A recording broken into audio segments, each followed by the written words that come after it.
Anybody making more than $400,000 will see a small to a significant tax increase. President Biden promising those making under $400,000 will not be taking a tax hike. But later, Press Secretary Jen Psaki telling a different story. He said on taxes that anybody making more than $400,000 will see a small to a significant tax increase. To clarify, did he mean individuals or households? Because it wasn't very clear. And Secretary Yellen, I think, has referred to households before. Families. Yeah. Well, there is a big difference between individual and household income. So which one is it? And if this is a major change, then just how significant is that? Here to discuss, Fox News political analyst Gianna Caldwell, Washington Examiner's Tiana Lowe, and Democratic strategist Kelly Hyman. Tiana, there is a major difference, though. I mean, it will be. I can't wait to follow up to find out exactly what this really means, though, if this is going to be households.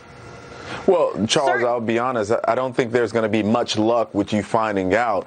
As an American, I give every president a chance, but 40 days into office, Joe Biden has proven that he is the liar in chief. He said when he came into office that he wasn't going to destroy the Keystone Pipeline. He was going to allow people to kind of change jobs. That wasn't true. 11,000 jobs ended within days of him being in office, over $2 billion in wages. He said that he was going to, if the people in Georgia elected those 2 Democratic senators, that they would get $2,000 checks. That was a lie. You can't trust Joe Biden. The facts of the matter is his press secretary says one thing, he says another, and then he may say another thing in 2 weeks from now. Where is this messaging coming from? Because it hasn't been sunk in truth, and that's the problem with this administration we're seeing right now. But Tiana, though, this would be a seismic shift from what everyone interpreted, and it would have amazing deleterious impacts on a lot of households.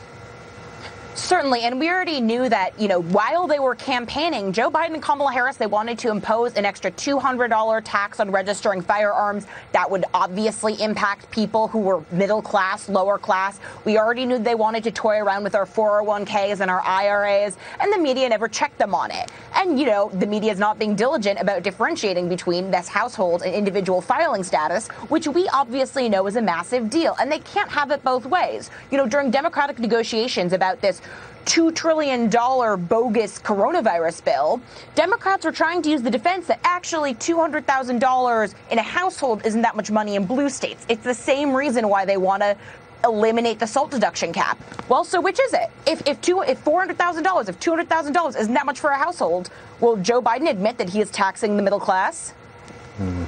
Yeah, Kelly? Well, I would have to disagree. Biden cares about the middle class. That's why he brought the American Relief Bill to help the American people.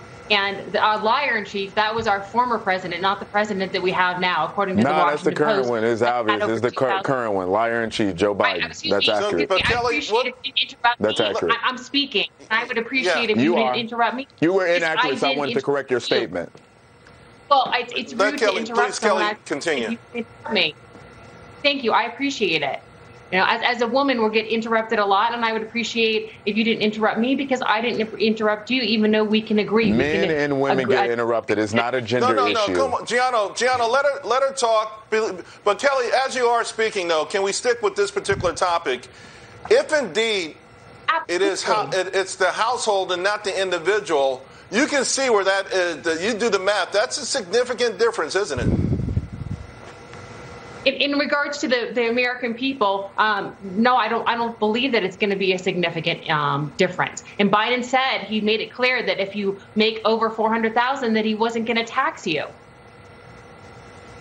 All right. So Gianna, I want to bring you back in here for a moment because President Biden also saying that democracy is having a hard time functioning. So if democracy is having a hard time functioning, who's really to blame for that? And I got the inference there was that, both parties can't agree. These bills are going to be strictly partisan bills.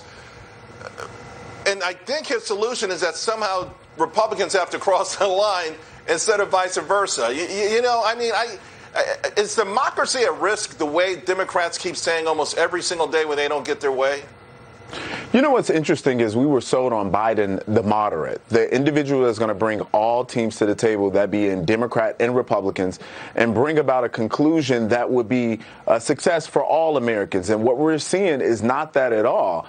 We see Democrats who are running the shop, and they're looking to push through everything that they can without the support of Republicans, which means half of Americans are being left out.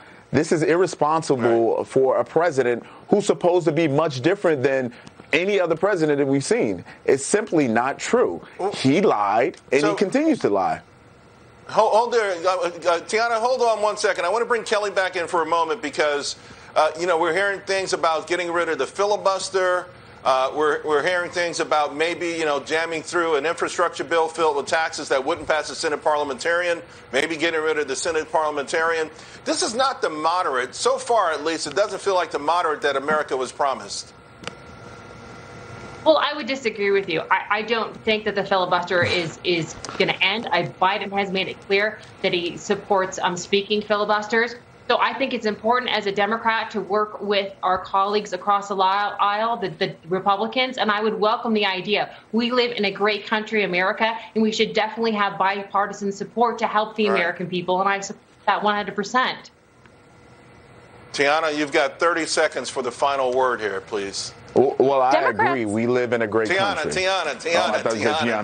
Our names sound similar, so I get it. Democrats begged Trump not to nuke the legislative filibuster, and McConnell agreed not to. Because the last time that Democrats decided just to change the rules because they weren't getting their way, it was when Harry Reid decided to nuke the judicial filibuster. And how did that wind up for them? McConnell and Trump changed the breakdown of the courts for a generation. So I think that we're seeing that guardrails are good. And you know what? If Joe Biden wants to start getting stuff done, maybe he should actually first start consulting with Joe Manchin. He needs to get his own party in order down for his agenda before he even starts focusing on Susan Collins. It looks like Manchin may be the one keeping everything together.